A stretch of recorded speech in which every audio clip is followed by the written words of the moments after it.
"It's been sold," my father announced with a smirk, champagne glass raised. "Mark, your brother's buying the house."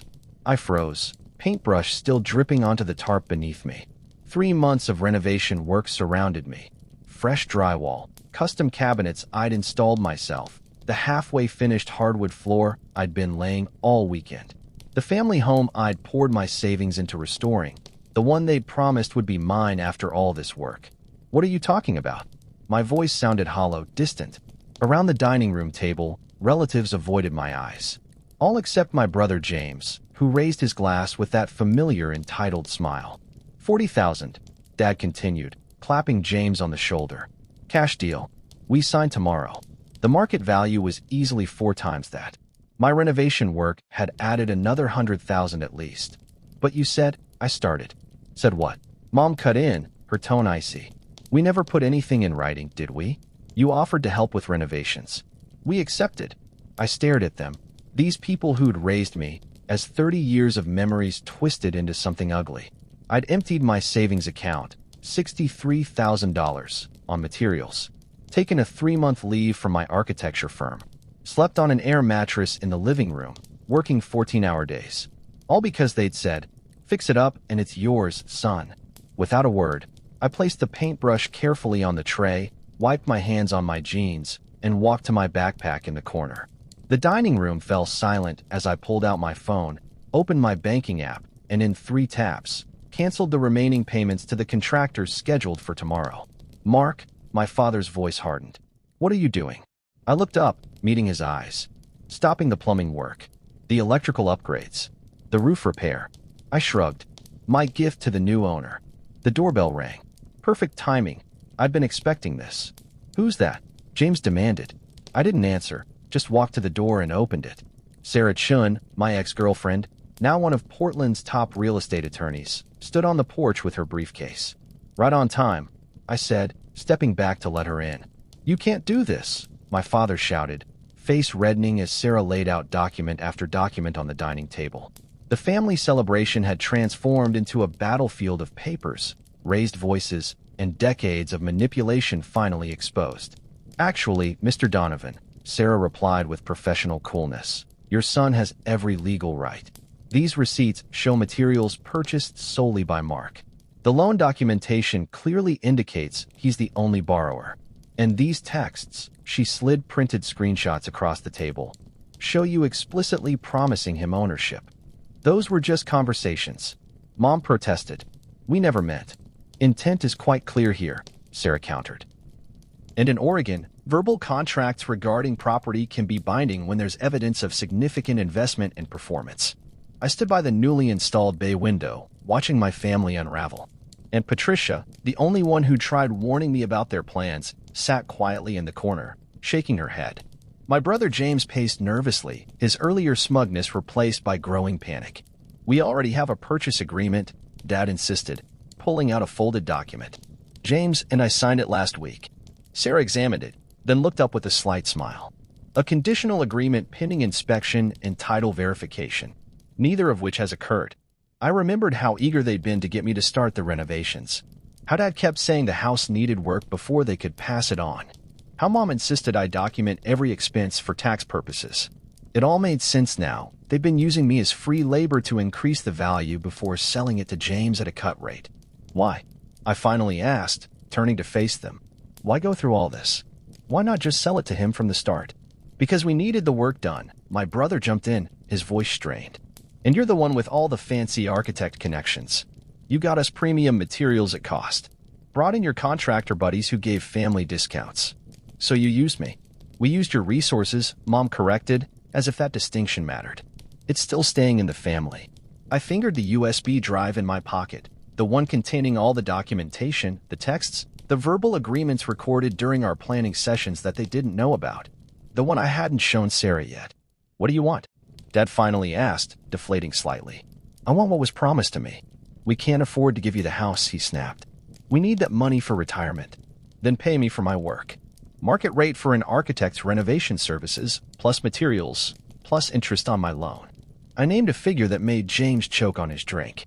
"That's robbery. That's business," I countered. "Or I can place a mechanic's lien on the property today, block the sale, and we can let a judge decide. The doorbell rang again. This time, it was Vince, my contractor friend who'd helped with the major structural work. He looked confused, glancing around at the tense scene. Bad time? You asked me to bring the original blueprints and modification plans. Perfect timing, I said, taking the rolled-up plans. We were just discussing compensation for our work. Mom stood suddenly. There's something you should know, she said, her voice shaking slightly. Something your father didn't want to tell you. Dad shot her a warning look, but she continued. The house. There's a reason we needed to sell quickly. Foreclosure, Mom said quietly, staring at her folded hands. We're 3 months behind on payments. The room fell silent. Sarah raised an eyebrow beside me. That's impossible, I said. You paid off this mortgage 15 years ago. You threw a party. I was there. Dad wouldn't meet my eyes. We took out a second mortgage. Then a third. For what? My voice rose despite my effort to stay calm. My brother James suddenly became very interested in his phone. The pieces clicked together in my mind. For him? Again. I gestured toward James. Let me guess. Another failed business venture? Another gambling debt? Don't start, James snapped. Not everyone can be the golden child with the perfect career. Golden child. I laughed bitterly. I haven't taken a dime from them since college. Meanwhile, you've burned through hundreds of thousands. Your brother had opportunities, Dad defended. They required investment. And my opportunity? The one you promised me? What about that investment? The room felt suffocating. 32 years of family dynamics crystallized in this moment. Me, always responsible, always delivering. James, always failing, always forgiven. I'd spent my life trying to earn what James received automatically. Sarah touched my arm. Mark, if they're in foreclosure, that changes things legally. We should step outside and discuss options. I shook my head. Not necessary. I want to hear exactly what's going on first. I turned to my father. How much do you owe on the house? He named a figure that made sense of everything. It was almost exactly what I'd spent on renovations, plus the purchase price James was supposedly paying. The plan had never been for James to buy the house. The plan had been for my renovation work to save them from foreclosure, increase the property value, and then they'd pretend to sell it to James while pocketing my investment. Where's the folder? I asked quietly. What folder? Mom replied too quickly. The brown accordion folder with the house documents. The one Dad always kept in his office. Silence. Vince, I said without turning, would you mind checking the office upstairs? Brown accordion folder, probably in the desk or filing cabinet. As Vince headed upstairs, Aunt Patricia finally spoke. Mark, I tried to tell you. This is why I suggested you get everything in writing before starting the work. You knew. I felt another betrayal cut through me. I suspected. They did the same thing to your cousin Ryan with the lake cabin. That was news to me. Ryan renovated the cabin? 3 summers ago. Then they sold it to cover one of James's situations. James stood abruptly. This is bullshit, James exploded, knocking his glass off the table. It shattered against the wall. You always do this, play the victim when things don't go your way. You think you're so much better than me. He jabbed a finger toward my face. You know what? You don't deserve this house. You've got your fancy job, your downtown apartment. I'm the one who stayed close to take care of them. Sit down, I said, voice low and dangerous. We're family, remember? We're working this out together. My tone made it clear it wasn't a suggestion. Vince came back downstairs, accordion folder in hand. Found it in the bedroom closet, actually, hidden under some blankets. I took the folder, feeling its weight, the history of our family home, and apparently a history of deception. As I opened it, my mother made a small, distressed sound. Mark, those are private family documents. Yes, I agreed, they are. And I'm family. I spread the contents across the table, organizing chronologically as Sarah helped me sort through them. Mortgage statements, loan applications, foreclosure notices, and then something that made my blood run cold, property transfer documents with my forged signature, dated 3 months ago when I first started renovations. You forged my signature? I held up the document, hand shaking. You were planning to claim I'd signed over my rights from the beginning? It was just a precaution, Dad said, but his eyes wouldn't meet mine. Sarah took the document, examining it carefully. This is fraud, Mr. Donovan. Criminal fraud. It was never filed, he protested weakly. Because the renovations weren't complete, I realized aloud. You were waiting until I finished the work before recording it. The depth of the betrayal was staggering. While I'd been sleeping on an air mattress, working my hands raw to restore our family home, they'd been plotting to steal not just my labor but my legal rights as well. I pulled the USB drive from my pocket and placed it on the table. "What's that?" James asked warily. "Insurance," I replied. "Every conversation, every promise, every planning session are recorded. Oregon is a one-party consent state for recordings." I looked at Sarah. "That changes our approach, doesn't it?" She nodded slowly. "It gives us significant leverage." "Leverage for what?" Dad demanded. I leaned forward, hands flat on the table. "For making sure I never get betrayed by my family again." The family gathering had morphed into something resembling a hostile business negotiation. Sarah had set up her laptop, calmly explaining the legal implications of forged documents while my family squirmed. And Patricia had moved to sit beside me, the only show of solidarity in the room. "Here's what's going to happen," I said, after an hour of accusations, denials, and finally, defeated silence. "I'm placing a lien on this house for the full value of my work and materials, $187,000 according to Sarah's calculations." "We don't have that kind of money," Mom protested. "I'm aware. So here are your options." I ticked them off on my fingers. 1. Sell the house at market value, which after my renovations should be around $750,000. Pay off your mortgages, pay my lien, and split whatever's left. Dad shook his head. "That leaves us with almost nothing for retirement." 2. I continued, ignoring him. "I buy the house from you at market value, minus my lien. You pay off your mortgages and walk away with something rather than nothing." "You can't afford that," James scoffed. "Actually, he can," Sarah interjected. "Mark's firm has approved a mortgage based on his income. We verified before coming here." My family stared at me. I'd never mentioned my salary to them, and they'd never asked. Architecture had been my impractical dream, according to my father. Apparently, they'd assumed I was struggling. "There's a third option," I said quietly. "I take these forged documents to the district attorney. Fraud charges, possible jail time, certainly public embarrassment." "You wouldn't," Mom whispered. "We're your parents." "Parents don't forge their children's signatures to steal their investments." My voice remained steady, though my hands were shaking under the table. "Parents don't lie about promises that cost their child $60,000 and 3 months of their life." Silence fell across the dining room, the same room where we'd celebrated birthdays, Thanksgivings, Christmases, where I'd announced my college acceptance, where we'd mourned grandparents. All those memories seemed to hang in the air, suddenly questionable. "We were desperate," Dad finally said, his voice smaller than I'd ever heard it. "James had problems. Serious ones." My brother stared at the floor. "What kind of problems justify this?" I gestured to the forged documents. Mom and Dad exchanged glances. Finally, James spoke. "Gambling debts. To people you don't want to owe money to." He rolled up his sleeve, revealing a jagged scar I'd never seen before. "They made their point last year." I felt a flash of sympathy, quickly hardened by realization. "So you decided the solution was to steal from me? Rather than, I don't know, telling the truth and asking for help. Would you have helped?" James challenged. "Perfect Mark with his perfect job and perfect life? You'd have judged me, just like you're doing now." "I'm judging you for stealing from me, not for having problems," I shot back. "Yes, I would have helped, because that's what family is supposed to do. Help each other openly, not manipulate and lie." Sarah touched my arm gently, a silent reminder to stay focused. "Here's my final offer," I said after collecting myself. "I'll buy the house at market value. I'll deduct my lien, pay off your mortgages, and give you enough for a modest rental. In exchange, you sign a legal agreement admitting to the forgery attempt and promising to seek financial counseling." "And if we refuse?" Dad asked, though his tone suggested he already knew. I slid the USB drive across the table. "Then I walk away, file the lien, press charges for forgery, and let whatever happens happen.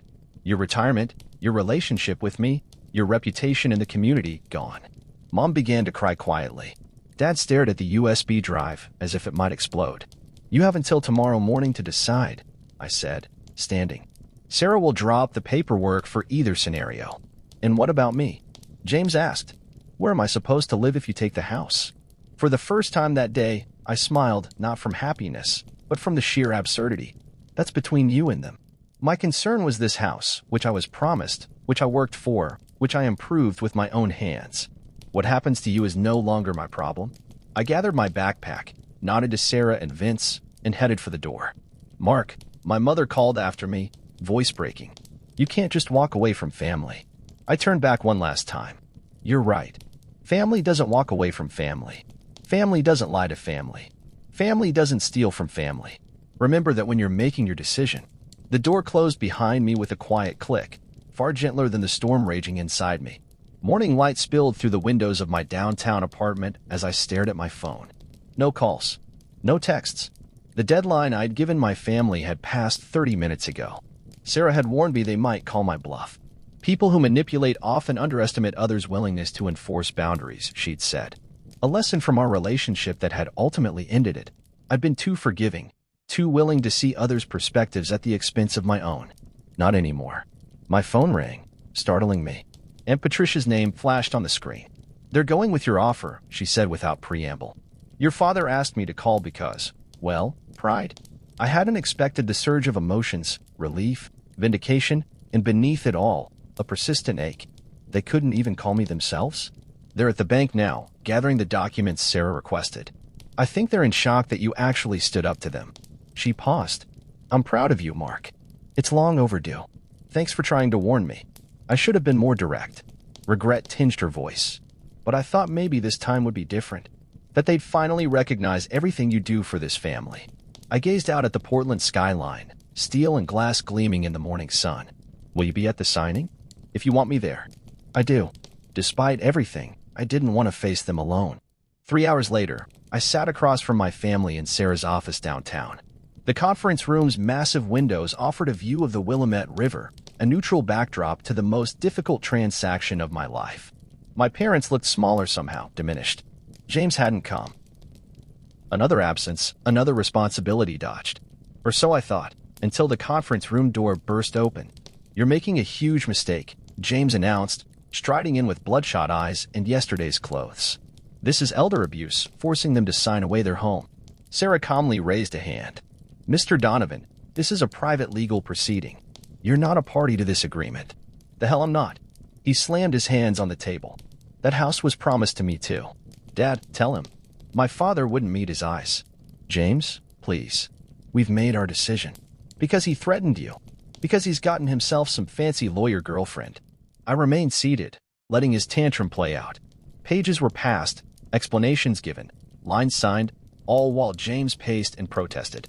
With each signature, I felt pieces of my past breaking away. "And that completes the signing process," Sarah said finally, collecting the documents. "The house will be legally yours once these are recorded. Keep in mind that the full property transfer will take several weeks to process through the county system, but we'll file the preliminary paperwork this afternoon to establish your ownership claim." My father's hand shook as he placed the pen down. "I hope someday you'll understand we were trying to protect the family. By sacrificing one member for another?" I met his gaze. "That's not protection. That's favoritism. James has always needed more help," Mom said softly. "You were always so capable. And that justified lying to me? Using me?" They had no answer. Sarah excused herself tactfully, leaving us alone in the conference room. For a long moment, nobody spoke. 32 years of family history hung between us, reimagined through the lens of today's revelations. "What happens now?" Mom finally asked. "You move out. I move in. You use the money I've provided to find a rental and get financial counseling as agreed." I met with us. The family. I've been asking myself the same question all night. "I don't know," I admitted. "Trust is like a vase. Once broken, it can be repaired," she insisted. "But never the same." I stood, gathering my jacket. "I need time. Space. Maybe someday we can rebuild something, but it won't be what it was. That's gone now." Dad remained silent, pride warring with shame on his face. He'd always been the patriarch, the decision-maker. Now he sat deflated, outmaneuvered by the son he'd underestimated. "James needs help," I said as I reached the door. "Real help, not enablement. If you actually want to protect family, start there." I walked out without looking back, took the elevator to the ground floor, and stepped into the bright Portland day. For the first time since this nightmare began, I breathed freely. 2 weeks later, after navigating the initial legal paperwork and waiting for the temporary restraining order against James to expire, I finally drove to the house, my house now. The court had granted the order after he'd shown up drunk at Sarah's office, threatening to tear down everything I'd built. As I parked in the driveway, I noticed the lights were on. Cautiously, I approached the front door, finding it unlocked. Inside, Patricia and Vince were finishing the painting I'd abandoned yesterday. Drop cloths protected the hardwood floors I'd so carefully installed. "Hope you don't mind," and Patricia said, setting down her roller. Seemed ashamed to leave it half-finished. Words failed me. After everything that had happened, this simple act of support broke through the walls I built over the last 24 hours. They had shown up, not out of obligation or manipulation, but genuine care. "I ordered pizza," Vince said, gesturing toward the kitchen. "Figured we could knock this out tonight if we pushed." I looked around at the space I'd fought so hard for, walls I'd repaired, floors I'd laid, cabinets I built. For the first time, I saw it not as the house where I grew up, weighted with complicated family history, but as my home. A place where I could start fresh, surrounded by people who respected boundaries and showed up when it mattered. "Got an extra roller?" I asked, rolling up my sleeves. And Patricia smiled, handing me a paint roller. "Welcome home, Mark. Was I right to cut ties with my family over their betrayal, or should family loyalty come before everything? Have you ever had to choose between self-respect and family peace? Asterisk.